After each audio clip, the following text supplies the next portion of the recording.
What's up, guys? Welcome to Broke and Stressed, a PT student podcast where we talk about our lives as broke and stressed physical therapy students. Throughout grad school, you'll come to find that the struggles that you're having happen all the time to thousands of students across the country. You are not alone. In this podcast, we'll share our personal stories and walk you through how we overcame some of our own struggles. I'm your host, Ruben. Let's have some fun, have some good conversation, and let's get into the episode.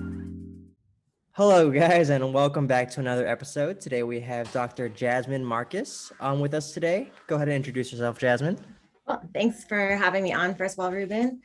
So I have been a physical therapist now for about 6 years. Before that, I was in journalism. And so in addition to treating people, I work in outpatient orthopedics. I do a little bit of freelance writing. I provide some of my expertise for publications for other people's articles. And then I do a lot of editing for people's essays when they're applying to PT school. And yeah, I live in upstate New York right now. As I was just telling you, we had snow yesterday in the end of April, but I think it's getting warmer now, which is very exciting. And yeah, I think that's awesome. It. Yeah, and where'd you go to school for PT school? Yeah, okay. So I went to Columbia in New York City. I am from New Jersey, sort of right outside of the city. So that's where I did that. And then we live near Cornell University. That's where my husband and I met. We did our undergraduate there. Aww. He got a job. He's a basketball coach. He got a job coaching back up here. So when I was in school still, so I did a few clinicals up here. One of them hired me and became my first job, and we're still here. So yeah. That's awesome. And then one of the things I like to share or have my guests share when I first start the episode is an embarrassing moment from PT school. So if you have something that you want to share with everyone. I know I texted my best friend from PT school to try to get ideas for this question. Oh, that's awesome. And she was like, honestly, I don't think you're such an embarrassable person. And then she told me what hers was, which was kind of funny. Mm-hmm. And so I don't know if it's like a funny story, but I would say during my third clinical, which was actually the internship that turned into my first job, I was with not my CI because she was away. So I was with actually the owner of the whole clinic. And we had an eval and he was like, okay, Jasmine, like go in and do the screen of the patient. And I had never done a screen before on a patient, even though it was my third eval. I just happened to not have done that. And I kind of confused it all in my mind. I don't even remember what I did, but I like really messed it up. I was like kind of taking muscle tests, kind of doing range of motion, like not really doing anything right, to the point where like he actually was like, okay, like I'm gonna step in.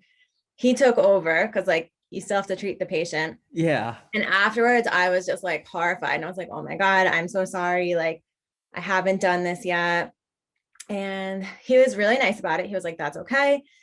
He gave me a book that had some guidance on how to do a screen. I went home that night, did like 50 screens on my husband. And I came back the next day and was like, I can do a screen. And I showed him and I did it right. And he told me when he ended up hiring me a few months later that he really appreciated that, you know, I messed something up. I had this really embarrassing moment, but I was able to learn from it and recover and kind of do the right thing in the end. And he really respected that.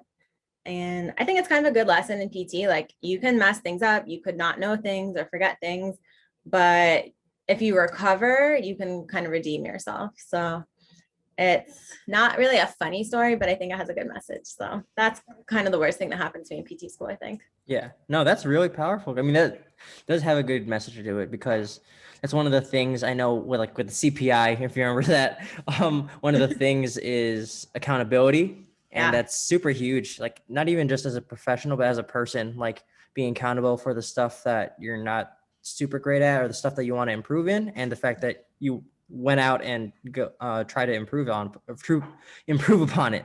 So that speaks volumes. And I think it's always a part of trying to grow as a professional, is trying to figure out where you're lacking and then just trying to pick yourself back up. Yeah. And then I've been a CI now a few times. Oh, And I've nice. definitely seen with not most students, but we've had a few students where, you'll say like, okay, look this up and prepare this for tomorrow, or you didn't do this so well, try to get better. And I've seen like a couple who like don't do that.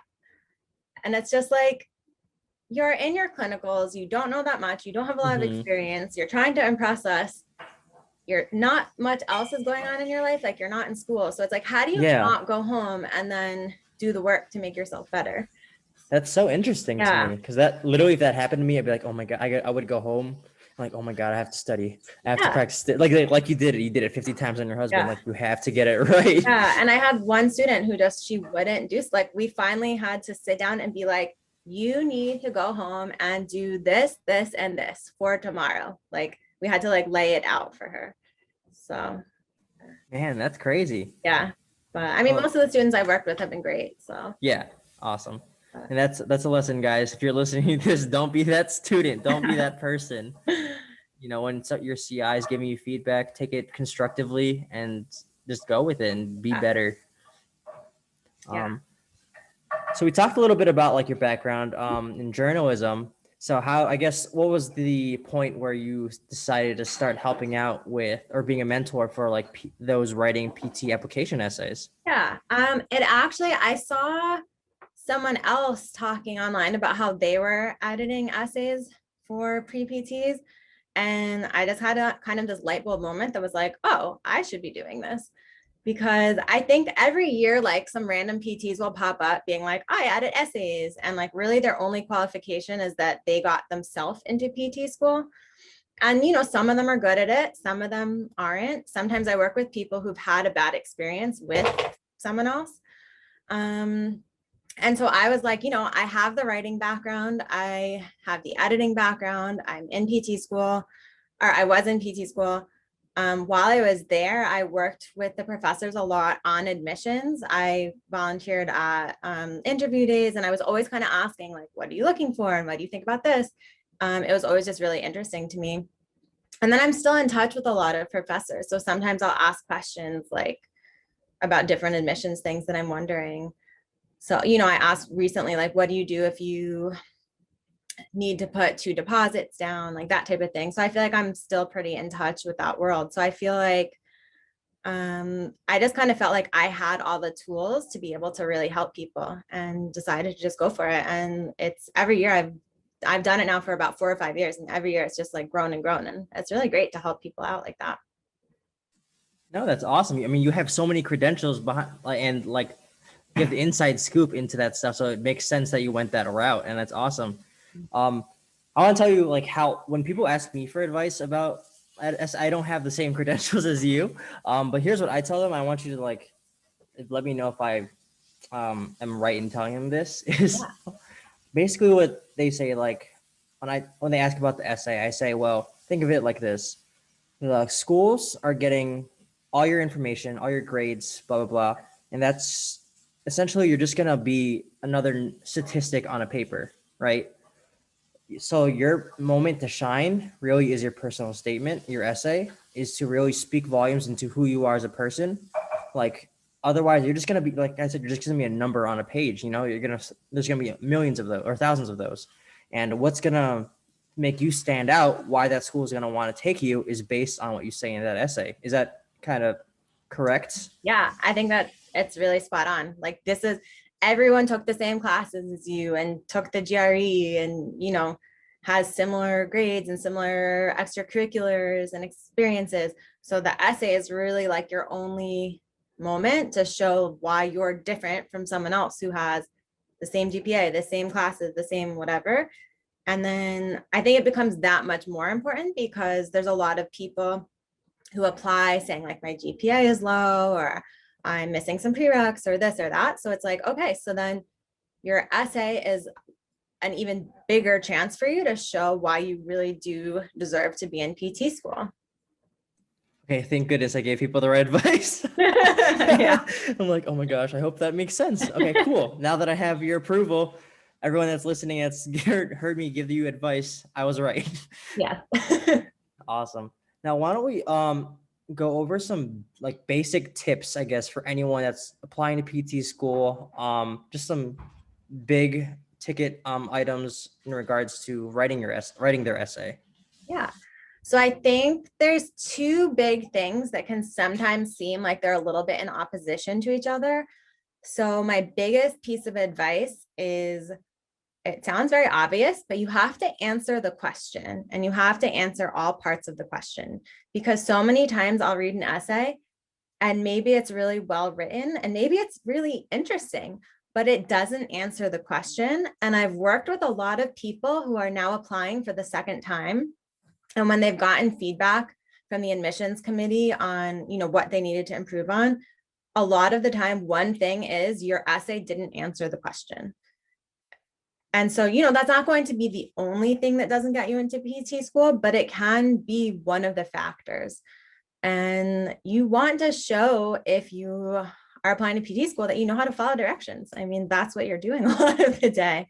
So, if it says to describe what first got you interested in PT, make sure your essay includes what first got you interested in PT. And then if it, like now the prompt says, and then go beyond that, make sure you also go beyond that. So you need both of those things. If I'm reading your essay and all it mentions is you shadowing, why are you shadowing PT? Everyone doesn't just shadow a PT. So I'm like, I have no idea why you even first became interested in PT. So even if you just mention that for a sentence, include it, because if not, your essay doesn't really make sense, doesn't really answer the question. And then in the same way, if your whole essay is about like the first time you had PT and you're describing all of why you had PT, you're not saying what else confirmed it for you. And so the example I always give is, you probably go and get your haircut and you might really like getting your haircut and you really like your barber, but you didn't decide to become a barber. So you really liked your experience in PT. Why then did you decide to become a PT? And what else have you done that let you know it was right for you? Because it can't be just that you liked your PT and had fun being in PT. Something else must have happened. Like you probably shadowed or volunteered or worked in a PT setting. So that needs to be in there. Oh, yeah, I really like that. Oh yeah, thank you. So that's kind of assuming that the upcoming cycle will have the same question, which is for PCAS, which is what most people are assuming right now. You were talking about some of the previous prompts. So a couple cycles ago, the prompt was describe a meaningful moment. And because it didn't say anything about PT, I actually usually told people to not make their essay about PT, because it's sort of like we were saying before, everyone has the PT experiences. So I was like, this is your chance to talk about something else and talk about something else that makes you special or unique. I can't give that advice now because you have to write about PT, but if the prompt changes again, I usually say it's more interesting to write about something a little bit different. Oh yeah, that's cool. I didn't know that was a prompt before. That's kind of cool. It kind of gives you a little bit more freedom, which I'm sure would open the door for more essay, like different kinds of ideas and essays, which is awesome. Sure. Yeah, that was more fun to read the essays because, like I said, they were about all different things. Whereas now, when it says describe what first got you into PT, like that's kind of the same for everyone. Like either they had PT or they had a family member or close friend have PT. Like Yeah, that's how probably 95% of people get into it. So it's not super fun to read over and over again, but that's the prompt. Yeah. What is your thought on, I guess, when you're writing the essay, how important is like an outlining process? Yeah, I actually just did a post about this, and Oh, nice. I think it depends on the type of person you are. And like sometimes if I'm writing something, I will outline it. Sometimes I'm not quite sure what I want to say, so I'll kind of just start writing. That's what I did for my own PT essay, was I just started writing. But I was under a lot of pressure when I wrote my essay, because I was saying I have this writing background, this journalism background. So I was like, my essay has to be amazing. So I started it like 4 or 5 different times. And every time I would kind of just restart it the whole, like from the beginning. And then eventually I kind of looked at all those drafts and saw what I liked, what I didn't like, and kind of combined them into one. So that worked for me. When I write articles, though, I will often make an outline, or at the very least, I will jot down a couple of key points that I don't want to forget, because sometimes if you just start writing, you'll go off in a direction and you'll kind of forget what your initial thoughts were on something. So I think it's helpful to kind of write everything down that you don't want to leave out, because sometimes when I go back and check that, I'll realize that I would have forgotten about a really important point. So I think you have to know yourself and what works for you. But I think it's always good to just, make a couple scribbles of things you just don't want to forget to include. No, yeah, for sure. I think that's what the process was when I did it. I did a combo of, I guess, both, where I had an outline. I wrote down the most important things I want to cover for sure that really speak to myself. And again, we talked about answering the question, answering the prompt. So like, all right, these are the things I want to cover. This is the organization that I want, how I want it to be structured. And then at that point, I freeformed it with all those things. So I wrote a bunch of random things, and then I think I went back to the outline. And then I looked at the question, like, does this paragraph answer the question in a like structured way? Yeah. Check. If I'm good, then all right, go on to the next topic. So that's Mhm. kind of how I did it. So a combination of both those things. Mhm. Yeah, I think that's really important to go back and make sure that every part fits. Because like I said, a lot of times people sort of will go off on a tangent and they might write about something that's really cool, but it has like nothing to really do with either them or the essay. And you don't get a lot of room to write. So like a really common example is a lot of people will write about their parents and how their parents were really inspiring to them and made all these sacrifices for them. And a lot of or maybe you went through a serious illness, or they were an immigrant, and that type of thing. And I'll often write back like, this is a really great, awesome story, but your dad or your mom is not the one applying to PT school. So I don't really need to get a full sense of who they are. I want to get a sense of who you are. So, and I know that that shaped you, but you need to say how it shaped you. I would say like, you need to be the main character of your essay.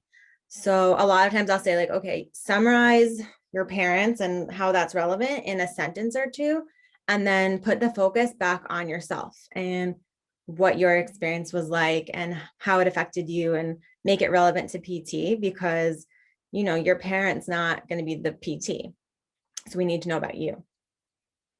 Oh yeah, that is a really good point, because yeah, you literally are selling. You're trying to sell yourself Yeah. through your experiences, through the things you've learned. So trying not to, even though you are talking about your parents, just reframing it back to you in some way. Yeah, Yeah. I agree. I saw this really good one of your posts you posted recently. I kind of want to go into it a little bit. That I probably should have known. I wish I knew back then. I think is important to know for people writing now is not explaining the obvious. So can you talk a little bit about that? Yeah. So I will read essays a lot of times that will, they'll describe something that either happened to them in PT or that they saw shadowing, and they'll go into all of this detail, like, I saw someone get a knee replacement and the therapist did this, this, and this happened, and this is what this word means, and then this. And it's like, anyone reading the essay either is a physical therapist, because most of them are professors, or it's someone who works for the PT department in admissions, and they probably know a lot of the basics from doing this. So when you don't have so much time, I always say, like, you don't need to explain what a knee replacement is or what a very common condition is. Like, they know that, just like move on.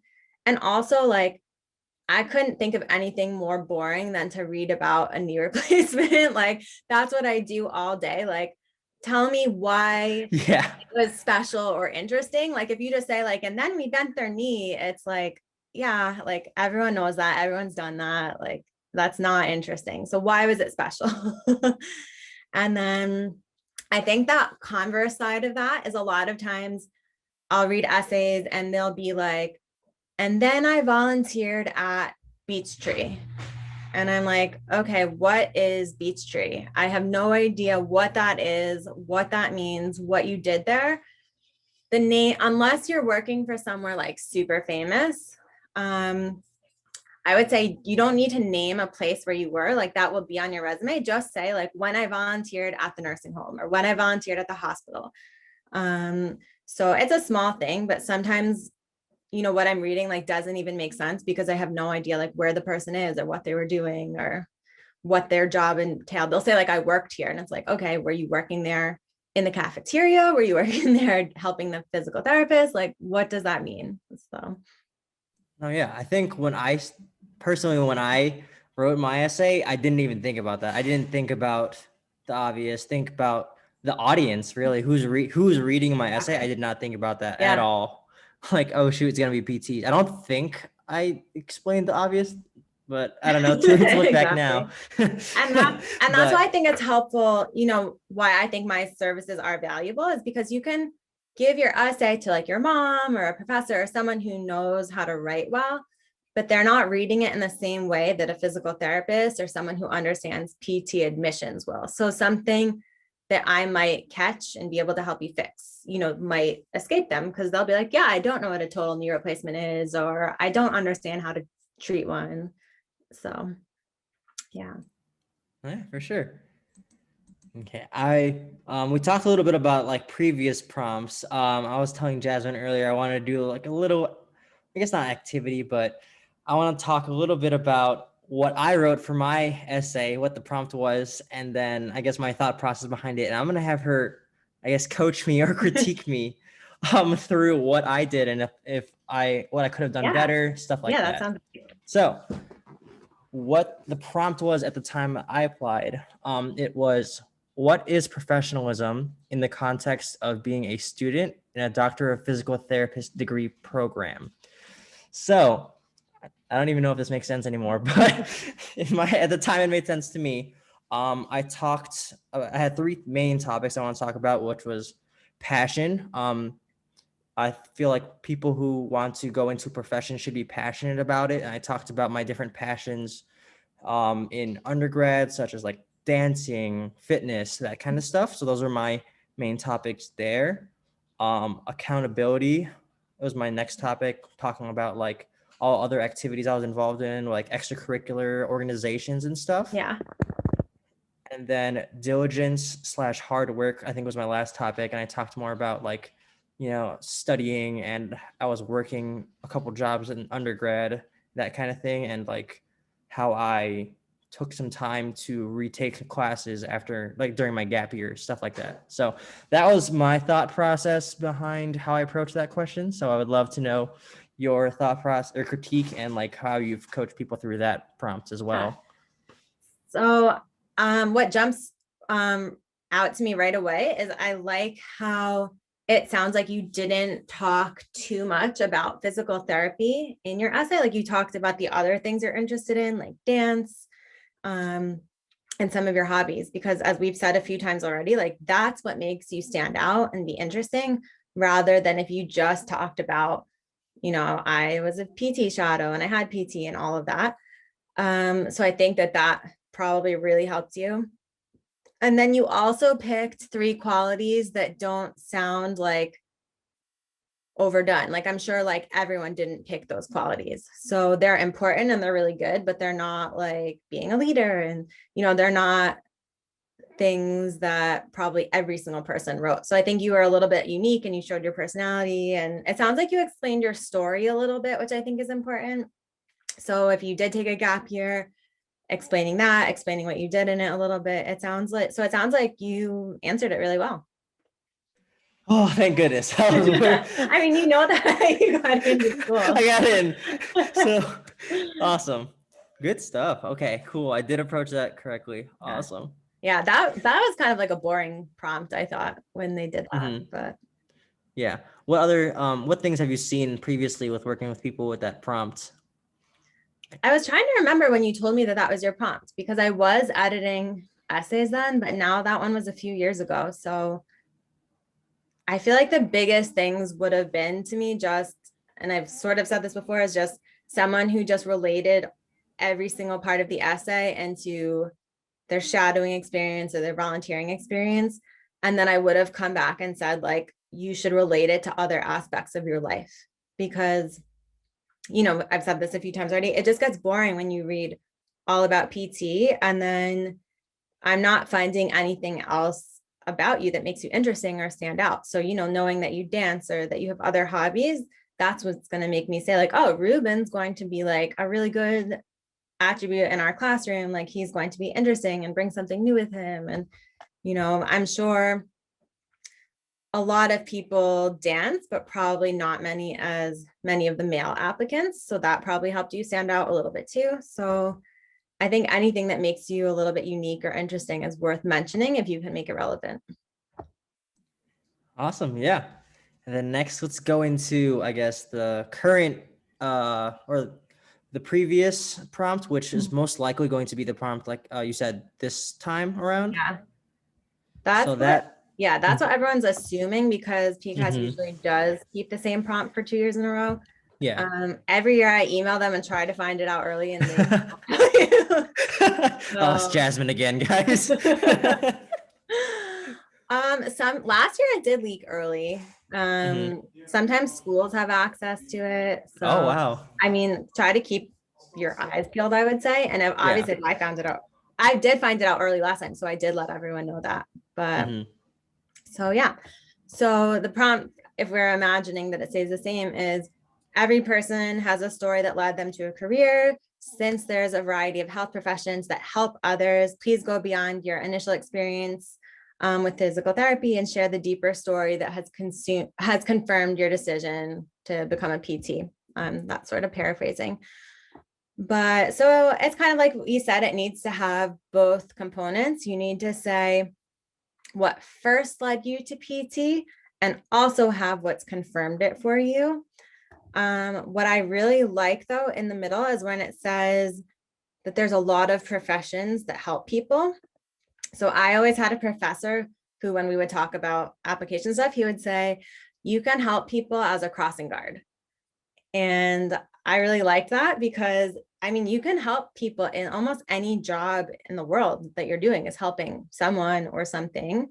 So you have to be a lot more specific about why you want to be a physical therapist and especially why you want to be a physical therapist as opposed to a doctor, a nurse, a PA, an OT, some of these other similar professions. So sometimes people will say like, oh, my parents are doctors, so I wanted to do something medical. So that's great, but I would expand on it a little bit more. So just because your parents are doing something doesn't mean that everyone wants to do what their parents do. So why did you want to do something medical? And then why did you not decide to become a doctor? So I think it's important to kind of make that distinction, like the prompt is saying. And then I think it's also important to remember when you're talking about the experiences that have confirmed PT for you, it's like I said before, you still need to be the main character of your essay. So I wouldn't go into this great detail describing like, and then I worked with this patient and he couldn't walk and we did this, this, and this, and then he could walk and it was amazing and this happened. You can describe that a little bit, but you want to kind of keep the focus on you and your role in the story and how you helped and what you learned from it. And you want it to all relate back to you. You don't want to be describing, this amazing patient because, as we said with the parents, like the patient's not going to PT school. So I want to be finding out more about you from the essay. So don't get so, it's not a case study. Don't get so wrapped up describing a specific case. Keep it to you and why seeing that case made you want to become a PT. And it's all stuff that when I say it, it sounds kind of obvious, but most people in their first draft won't quite get that. And it's actually very common. I'd say in over 50% of cases, I will actually write back to the person and say, like, before I even edit your essay, I would suggest rewriting it a bit and answering the question better or taking this part out or moving this around. So a lot of times I sort of have a big rewrite happen before the editing and people usually respond well to that because they see where I'm coming from. But that's really common. That's probably the majority of cases. So if anyone who hears this ends up working with me and that happens, don't be offended or upset, because that happens to everybody. And I've gone back and read my old essays and would probably change things in them too. So, nothing's perfect. Yeah, I really like this question in that it makes you think back to your why. Like you really got to dig deep and like explain it. When people think, yeah, people are like, oh, why do I want to be PT? Because I want to help people. And like you said, like most 95% of jobs help people in some which way. Why PT? So you really got to dig deep into your history. And that can be hard. Like you said, people like kind of go surface level first. And I think they really you gotta share your story, and it's gonna be like your driving motivation, really. Because it's kind of funny because I think I talked about this at some point in like a video or something, but I think when I think of this, I think of the driving motivation for you to continue through PT school when it gets hard. Yeah. Like you should look back into this essay and be like, this is why I'm doing it. Like, yeah, I have 6 exams next week. I'm crying in the library right now so no one can see me. But why am I doing this? You got to think back to this essay, what you wrote, and that's going to be Yeah, the why. That's going to keep you going. for sure. Yeah, so much crying in PTs. Not that I did that, I was totally fine, whatever. It's especially interesting because the cycle we're going into and the one that just finished happened obviously during COVID.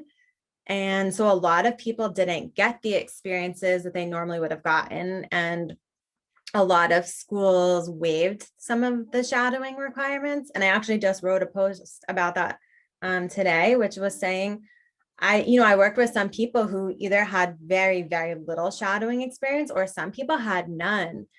And for those people, I would almost recommend waiting a year and getting more experience, because I can't see how you would really know that a career was right for you if you didn't go and experience it. And if you only got like 10 hours, 20 hours, 0 hours, you don't know that the career is right for you. And you're not going to have those moments, like you said, when you're like crying in the library to be like, oh, but I remember like helping this person in my shadowing. And like, that's what I'm going to be doing this for.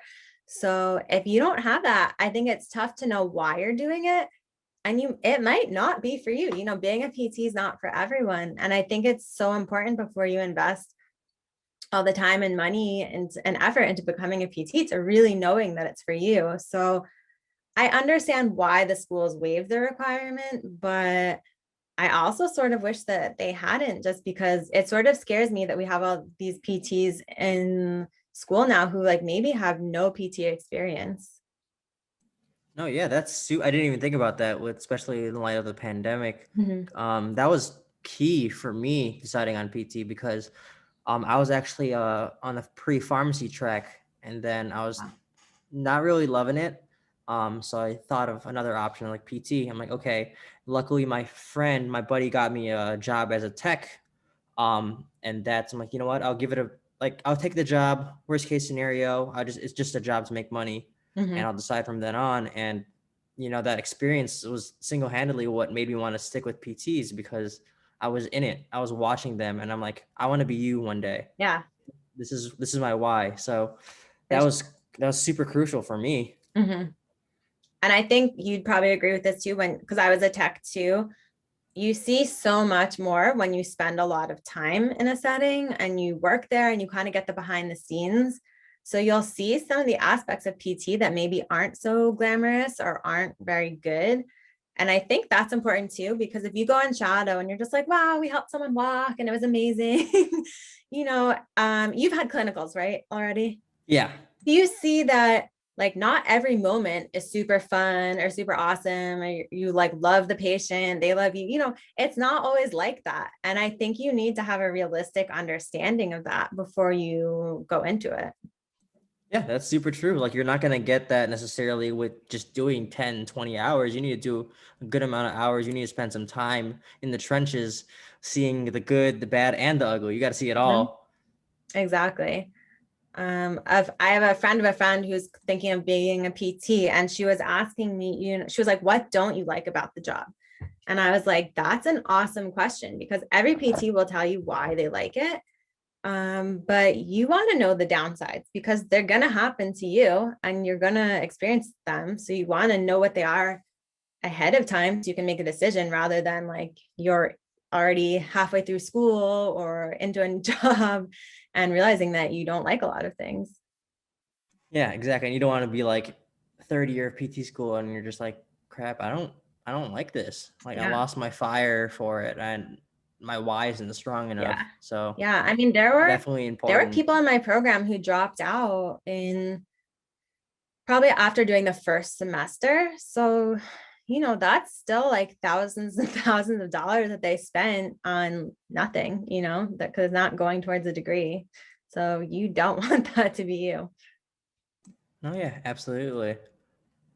And then Jasmine, I really enjoyed the conversation, but we gotta wrap up in a sec. I don't have any more questions, but I do want to give you the chance to like make some final remarks regarding like some tips for pre-PTs. And this doesn't have to be exclusive to the essays. We talked a little bit about shadowing as well, but what are some other things regarding the application for people in general to make themselves a stronger applicant? Yeah. So like we were saying, I think experience is really important for you, in addition to just helping look good on an application.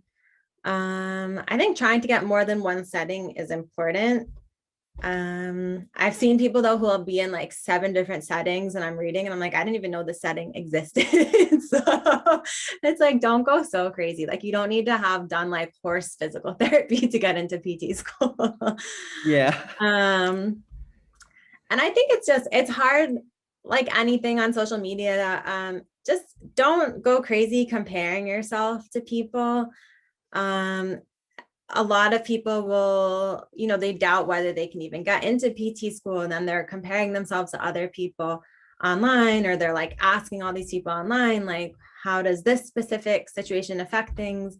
And so often I think you most likely can find some PT school that will take you or that will work with you. And if you really have specific questions about something in your background, I would say like reach out to some of the schools you're interested in and ask them, because they will tell you the answer better than, some random person on social media that you happen to look up to. So I think it's important to have good communication with that. And then, just not compare yourself. And you probably have something that's unique and special that you accomplished and you did. And just try to focus on that and hope that that gets you in. Yeah, it's funny that you say the 7 different settings because I think I had a phase in my prep that I was like, all right, I Googled all the kinds of PT and I started emailing, all right, any lymphedema people, any sports people, any like peds people. I just started like, oh my God, I gotta get all of the settings Yeah. on my belt. Yeah. And, if you're really interested in lymphedema, that could be cool. But I think if you're just doing it to like check items off of a Yeah. list, it's like not super helpful. And it's Mhm. sort of like we were saying before, if you're doing the 7 different settings, you probably only are getting a few hours in each setting. So then you're not like really getting to know what goes on there the way like you or I did working at a place and being there for a long time. Yeah. And Jasmine, I gotta ask, during your application process, were you nervous about not getting in? For sure. Okay.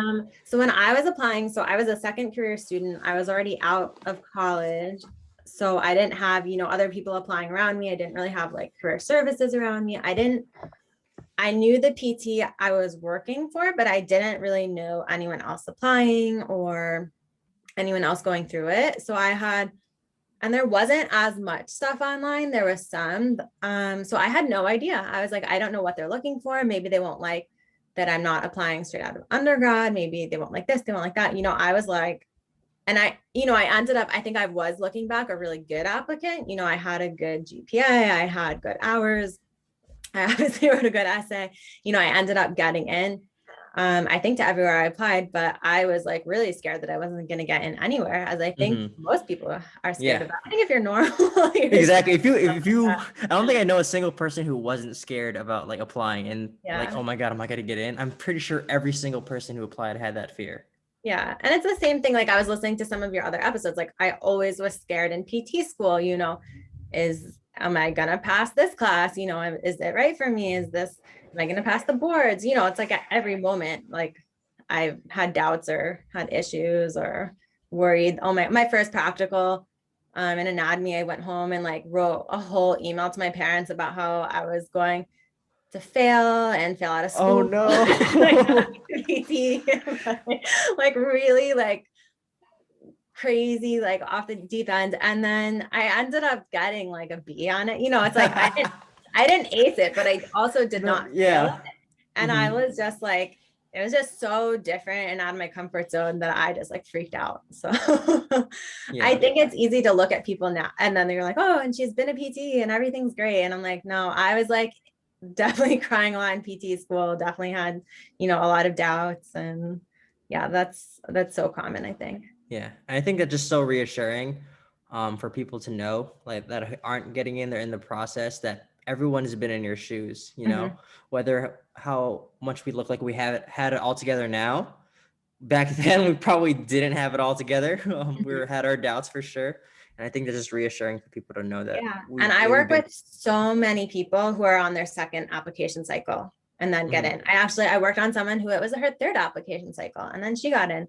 So not getting in at first also isn't going to totally kill your dreams either. So yeah, absolutely. I say, if you really want it, you just got to keep going for it until you get it. That was my thought process, and it worked. yeah, exactly. Yeah, Jasmine, thank you so much. This has been so awesome to hear, like, your perspective on. I was always curious to know, like, someone's perspective on the essay portion, because I never really spoke to I never took the time to speak to like any admissions people or anything like that. So it's awesome to know like your perspective, like based on your experience, your credentials, all that stuff, and you already do a lot of that stuff. So thank you for hopping on today. Yeah, thanks so much for inviting me, Ruben. Of course. And everyone listening, I hope you enjoy the content. There's a lot of valuable stuff in this episode. I'm gonna link her Instagram and stuff in the show notes. So please feel free to reach out to her for any more questions and help. She's gonna be a great resource for you guys listening if you're a pre-PT student. But yeah, thank you so much for hopping on. Awesome. Thank you. All right, take care, guys, and we'll catch you in the next episode. Bye, guys. Thanks, guys, for tuning in to today's episode of Broken Stressed. If you enjoyed the podcast, make sure to smash that follow or subscribe button to get notified whenever new episodes are released. If you want to connect with me on social media, you can find me on YouTube or Instagram. Thanks again, guys, for tuning in, and we'll see you next time.